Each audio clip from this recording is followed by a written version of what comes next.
The text came at 12:47 a.m. Don't wait up for me, babe. I'm crashing at Claire's. Too much wine, haha. Love you, red heart. I stared at the message until the heart emoji started to blur. Not because I was tired, but because something deep in my gut twisted hard. I knew that tone. Too casual. Too light. Too calculated. Claire lived 20 minutes from the hotel where the company was holding their annual party. I dropped Emma off myself, kissed her cheek, and told her to have fun. She'd worn the blue dress I'd bought her for our anniversary, the one she said made her feel like a storm. Now, at 12:47 a.m., that storm was sitting in my chest.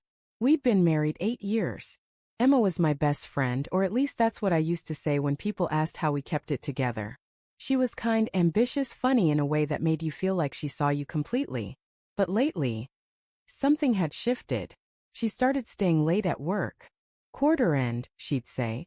Or, Mark's a nightmare, boss, you know that. She'd laugh it off. But every night, her phone seemed to live more in her hand than in her purse. Notifications. Smiles she tried to hide. When I'd ask, she'd touch my arm and say, "Don't be paranoid, Luke. You're better than that." And I believed her. Until that text. I tried sleeping. I really did. But at 1:20 a.m., I was sitting in the dark, phone in hand, staring at her last location on Find My Phone. It was off. She never turned it off. My pulse pounded. By 2:10 a.m., I'd thrown on a jacket and was in the car. I told myself I was being stupid. That I trusted her. That marriages only break when trust disappears first. But even as I said it out loud, the lie felt heavier than the truth. The hotel's parking lot was half empty. A few cars, lights flickering from the lobby. I saw her company's banner still hanging near the doors. Caldwell Finance. Building Futures. I parked across the street and waited. At 2:43 a.m., the side door opened. Laughter spilled into the cold air. 2 men, 1 woman. The woman was Emma. She wasn't stumbling or drunk. She looked happy. That particular happiness people wear when they think no one's watching. Mark Caldwell, her boss, was beside her. His hand brushed her back as they walked to his car. She didn't flinch. Didn't move away. I gripped the steering wheel until my knuckles went white. They stopped near his car. He said something. She laughed again, soft, familiar. He leaned in and kissed her. Not tentative. Not accidental. She didn't stop him. When she finally pulled away, it wasn't in guilt. It was in reluctance. Like leaving something she wanted to stay in. They drove off together. I don't remember how long I sat there, engine off, headlights dark. Just the quiet hum of betrayal in my ears.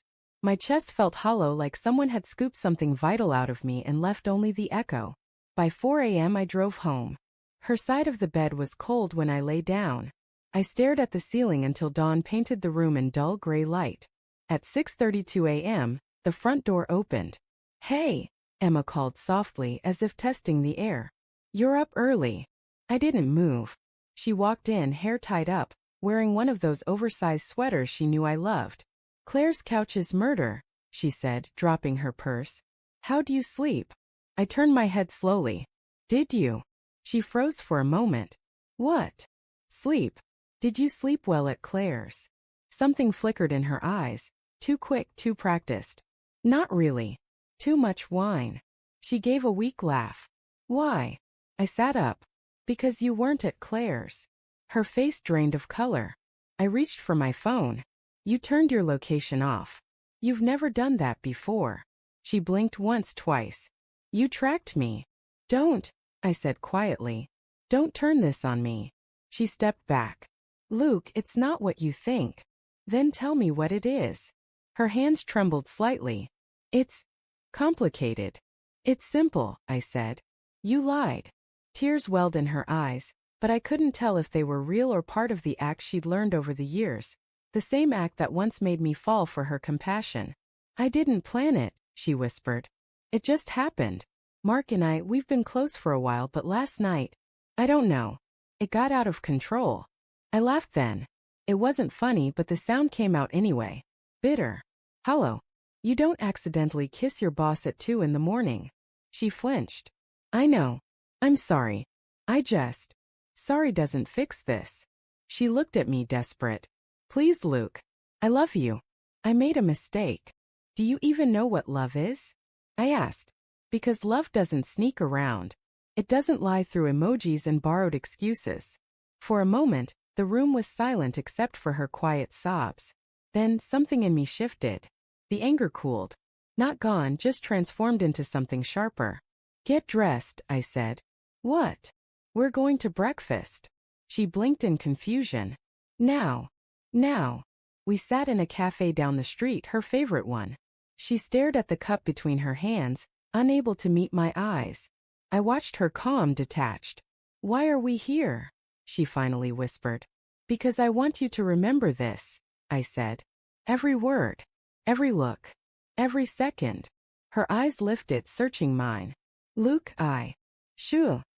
I leaned closer. You're going to tell me the truth. All of it. Not the edited version. Not what you think I want to hear. Tears spilled down her cheeks. She told me everything. How it started with harmless jokes after meetings, long hours, drinks after work. How he made her feel seen again. How she'd convinced herself it wasn't an affair until last night.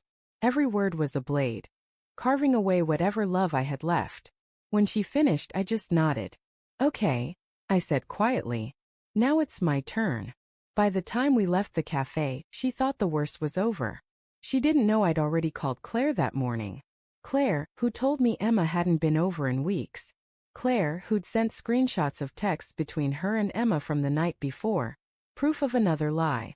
She didn't know that before breakfast I'd emailed every message, every photo, every lie she'd told me to her work account, copied to HR, and to Mark Caldwell's wife, whose email I'd found online in 5 minutes.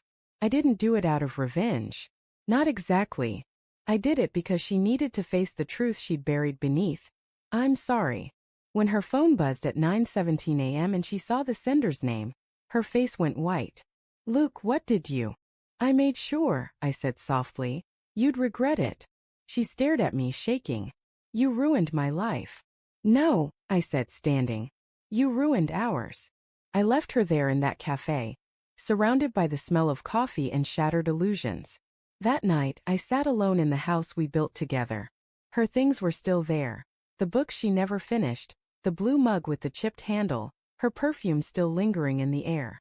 It should have felt like victory. But it didn't. Because betrayal doesn't end with revenge. It ends with silence. With a hollow space where love used to live. I opened my phone and scrolled to our wedding photo. Her smile wide, my hand on her waist, both of us believing forever meant something unbreakable. Maybe it once did. Maybe it never did. The clock ticked softly in the background. 11:58 p.m. The day she disappeared and the morning I'd made sure she regretted it were almost over.